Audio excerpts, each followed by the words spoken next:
John Bonkuri చాలా గట్టిగానే బొంకుతున్నాడు. ఆయన గట్టిగానే సవాళ్ళని విసురుతున్నాడు. యేసుక్రీస్తు ప్రభు దేవుడని ఒక్క వచనం చూపిస్తే చాలు ₹1,00,000 ఇస్తానంటున్నాడు అతను. అంత పెద్ద పెద్ద సవాళ్ళు. ఆయన సిద్ధాంతమే అది. అంటే యేసుక్రీస్తు దేవుడు కాదని అర్థమా? అప్పుడు కిందన ఒకటి కామెంట్ పెట్టాడు, దేవుడు కాదని నువ్వు నిరూపిస్తే నీకు 5 లక్షలు ఇస్తానని కామెంట్ పెట్టాడు.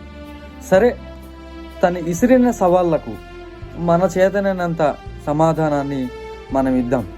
ఇప్పుడు ఆయన అపోస్తుల కార్యములు 10:38 ఆధారాన్ని బట్టి ఆయన కేవలం దేవుని కుమారుడే. యోహాను 3:16-36, 5:34, 17:3, 1:1, 20:30-31 ద్వారా యేసుక్రీస్తు ప్రభు కేవలం దేవుని కుమారుడు మాత్రమే అని మనం నమ్మాలి తప్ప దేవుడని నమ్మడానికి లేదు అని అతని యొక్క ఉద్దేశం. అసలు యేసుక్రీస్తు ప్రభువుని దేవుడని మనం నమ్మడానికి లేదు అతను అంటున్నాడు. మరి నమ్మొచ్చు, అసలు యేసుక్రీస్తు ప్రభువుని దేవుడని నమ్మకుండా ఉండడం అనేది, దాన్ని మనం ఎలా అర్థం చేసుకోవాలో ఒకసారి కొన్ని వచనాలను మనం చూద్దాం. అయితే మొట్టమొదటిగా యేసుక్రీస్తు ప్రభు సామాన్యంగా, అంటే మనిషి ఏ రకంగా అయితే, అంటే ఒక మనిషి రక్తం ద్వారా ఆయన ఏం పుట్టలేదు.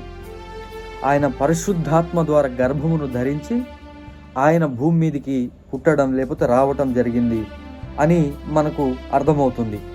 అయితే అంతకంటే ముందు ఆదికాండం 1:26 ఉంటుంది, మనము మన రూపములో మనిషిని పుట్టించుదాము అనే మాట దేవుడు చెప్పడం జరుగుతుంది. మన రూపము లేకుంటే మనము అనే పదం అక్కడ మనం చూస్తున్నాం. ఇప్పుడు మనము అంటే అక్కడ ఎవరెవరు ఉన్నారు? దేవదూతలు మనుషుల రూపంలో ఉన్నారు. ఒకవేళ దేవదూతల మనిషి రూపంలో ఉన్నారని ఒక వచనం చూపిస్తే నిజంగా జాన్ బొంకూరి గారిని మనం నమ్మొచ్చు. దేవదూతలు మనిషి రూపంలో ఉన్నారు అనేది ఏమైనా ఉందంటారా? వాక్య ఆధారం ఏమైనా ఉందంటారా? అంటే అక్కడ అర్థం ఏంటి? మనము అనే పదం ఒకరికి వాడడానికి లేదు. ఒకరికి మించి ఇద్దరైనా, ముగ్గురైనా, నలుగురైనా, ఐదుగురైనా అట్లా, అంటే అది ఏమి ఒకరితో మనం సంబోధించడానికి లేదు. కాబట్టి అక్కడ ఒకరికి మించి ఉన్నారు. అసలు ఎవరు ఒకరికి మించి ఉన్నది? ఎవరు? యేసుక్రీస్తు ప్రభువు లేకుంటే దేవుడితో ఉన్నది ఎవరు? ఇంకొకరు ఉన్నది ఎవరు? జాన్ బొంకూరి గారు చెప్పారు. తర్వాత యోహాను సువార్త 10:30, 17:21 మనం 17:22, 17:11 మనం చూస్తాం. ఏమనంటే మేము ఏకమై ఉన్నలాగునా అనే పదం. ఇప్పుడు ఎవరెవరు ఏకమై ఉన్నారు అంటే తండ్రి అయిన దేవుడు, కుమారుడైనటువంటి యేసుక్రీస్తు ప్రభువారు, పరిశుద్ధాత్మ అని మనకు మొత్తం బైబిల్ ఆధారంగా మనకు అర్థమవుతుంది. మేము ఏకమై ఉన్నలాగున వారు ఏకమై ఉన్నారు. అందుకే యేసుక్రీస్తు ప్రభుతో అక్కడ ఉన్నటువంటి శిష్యుడు అడిగితే ఎట్లా మనకు అర్థమవుతుంది అంటే, నన్ను చూస్తే తండ్రి అని మనకు ఎలా అర్థమవుతుంది? నన్ను చూస్తే తండ్రిని చూచినట్టే. వారు ఏకమై ఉన్నారు అనేది అర్థమవుతుంది. మన రూపములో మనము అనే పదము తర్వాత వారు ఏకమై ఉన్నట్టుగా మనకు అర్థమవుతూ ఉంది. తర్వాత ఆదికాండం 1:1 ఉంటుంది, వాక్యము దేవుని యొద్ద ఉండేను, వాక్యము దేవుడై ఉండేను, వాక్యము దేవుడై ఉండేను. ఈ మాట చాలా జాగ్రత్తగా గమనించాలి. బొంకూరి గారు చాలా గట్టిగానే బొంకుతున్నాడు కాబట్టి ఈ మాట కొంత జాగ్రత్తగా గమనించాలి. వాక్యము దేవుడై ఉండెను. దాని తర్వాత 1:15 వచ్చేసిన తర్వాత ఆ వాక్యము శరీరధారి అయి భూమి మీదకి వచ్చాను. ఆ వాక్యము ఏ వాక్యము? నీకున్న వాక్యం కాదు, లేకుంటే నీ బుర్రలో ఉన్నది కాదు. నీ బుర్రలో నువ్వేం వాక్యం కాదు కదా. దేవుడు వాక్యమై ఉన్న దేవుడు, లేకుంటే వాక్యమై ఉన్న దేవుడు. ఆ వాక్యమే శరీరధారి అయి భూమి మీదకి వచ్చాను అని మనకు యోహాను సువార్త 1:14-15 మనం చూస్తాం. తర్వాత యేసుక్రీస్తు ప్రభువుని నేనెవరిని అని అడిగినప్పుడు అక్కడ ఉన్నటువంటి పేతురు సజీవుడైన దేవుని కుమారుడవు, దేవుని కుమారుడవు. ఓకే. తర్వాత ఇంకొక మాట మనం లూకా 22:70 నీవు దేవుని కుమారుడవేనా అని అక్కడ ప్రశ్నించడం జరుగుతుంది. అక్కడ ఉన్నవారు నీవు దేవుని కుమారుడవేనా అని ప్రశ్నించినప్పుడు అని అడుగగా మీరన్నట్టు నేనే ఆయనను అని వారితో చెప్పెను. దేవుని కుమారుడవా అని అడిగినప్పుడు ఆయన ఏమంటున్నాడు? ఎస్, నేను దేవుని కుమారుడనే అంతే కదండి, ఆ ఉద్దేశంతోనే కదా యేసుక్రీస్తు ప్రభుని సిలువేశారు. మరి వేరే ఉద్దేశం ఏమైనా ఉందంటారు? దైవ కుమారుడని ఇతను దైవదూషణ చేస్తున్నాడు కాబట్టి ఇతన్ని చంపాలి అనేటటువంటి తాపత్రయంలో అక్కడ ఉన్నటువంటి ప్రజలు ఉన్నారు. మనకు అర్థమైంది అది.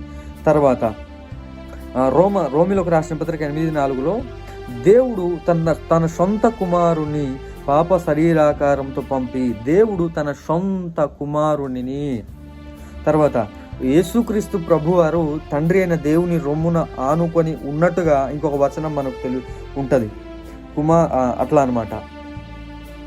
అయితే యేసుక్రీస్తు ప్రభు దేవుని కుమారుడు అని మనకు స్పష్టత వచ్చింది. ఇప్పుడు దేవుని కుమారుడు దేవుడు కాదని అంటున్నాడంటే ఇతన్ని మనం ఏమనాలంటే చూడండి, యేసుక్రీస్తు శరీరధారి అయి వచ్చనని ఏ ఆత్మ ఒప్పుకొనునో అది దేవుని సంబంధమైనది. రెండో పత్రికలు యోహాను పత్రిక 2:1-7 ఉంటుంది. యేసుక్రీస్తు శరీరధారి అయి వచ్చనని ఒప్పుకొనని వంచకులు భూమి మీదకు బయలుదేరి ఉన్నారు. యేసుక్రీస్తు ప్రభువును శరీరధారి అయి ఈ లోకంలోనికి వచ్చేయడని యేసుక్రీస్తు ప్రభు శరీరధారి అయి, ఆ వాక్యము ఏ వాక్యము? దేవుని యొద్ద ఉన్న వాక్యము. ఇప్పుడు దేవుడెవరు? యేసుక్రీస్తు ప్రభు ఎవరు? పరిశుద్ధాత్మ ఎవరు? అసలు